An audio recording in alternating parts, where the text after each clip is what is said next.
কাঁচা পেঁপের প্লাস্টিক চাটনি তো অনেকেই খেয়েছেন, কিন্তু কাঁচা আমের প্লাস্টিক চাটনি খেয়েছেন কি কখনো? না খেয়ে থাকলে এই গরমে অবশ্যই একবার এই প্লাস্টিক চাটনি রেসিপিটি ট্রাই করার অনুরোধ রইল। আশা করছি আমার বাড়ির মতো আপনার বাড়িরও সকলের এটা খুবই পছন্দ হবে। তো তার জন্য প্রথমেই আমি যেটা করব, কাঁচা আমগুলোকে সুন্দর করে খোসা ছাড়িয়ে নিয়েছি। খোসা ছাড়িয়ে ধুয়ে এরকম পাতলা পাতলা স্লাইস করে আমগুলোকে কেটে নেব। এই দেখুন বন্ধুরা, এরকম পাতলা পাতলা করে আমগুলোকে কেটে নিতে হবে। কেটে নিয়ে আমি একটা কড়াই বসিয়ে দিলাম। কড়াইতে দিয়ে দিলাম সামান্য একটু তেল। তেলটা গরম হয়ে গেলে তাতে আমি দিয়ে দিলাম সামান্য একটু পাঁচফোড়ন। এর সঙ্গে আপনারা একটা শুকনো লঙ্কাও দিতে পারেন, তবে আজ আমি ব্যবহার করিনি। এবার আমি দিয়ে দিচ্ছি কেটে রাখা আমগুলো। আমগুলো দিয়ে একটু নাড়িয়ে চাড়িয়ে মিক্স করে নেব ভালো করে। আমগুলো ভাজার কিন্তু কোনো প্রয়োজন নেই, জাস্ট হালকা একটু মিক্স করে নেব।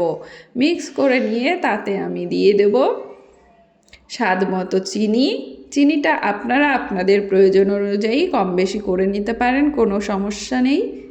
আর দিয়ে দেব সামান্য একটু লবণ।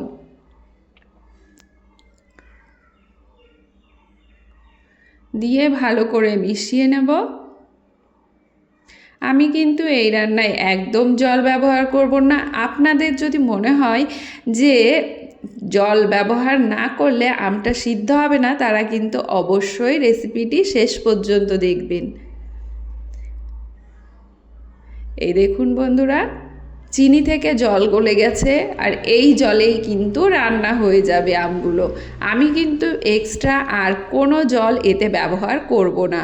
এই দেখুন বন্ধুরা, চিনি থেকে যে জলটা বেরিয়েছে তাতেই দেখুন আমার আমগুলো কিন্তু অনেকটাই সিদ্ধ হয়ে গেছে। এবার আমি এর মধ্যে দিয়ে দিলাম কাজু কিশমিশ। কাজু কিশমিশটা দিয়ে আর একটু আমরা রান্না হতে দেব।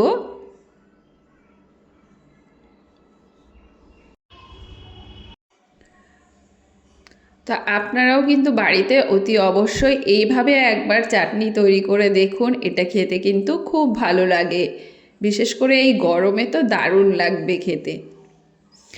তো দেখুন চাটনিটা কিন্তু আমার প্রায় হয়ে এসেছে।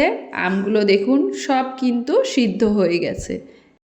তো দেখুন বন্ধুরা, আমার আজকের প্লাস্টিক আমের চাটনি কিন্তু একদম রেডি হয়ে গেছে। তো রেসিপিটি আপনাদের কেমন লাগলো কমেন্ট করে জানাতে কিন্তু একদম ভুলবেন না। আর রেসিপি ভালো লাগলে লাইক শেয়ার করে চ্যানেলটিকে অবশ্যই সাবস্ক্রাইব করে দেবেন। দেখা হবে আরেকটি নতুন রেসিপির সঙ্গে, ততক্ষণের জন্য টাটা।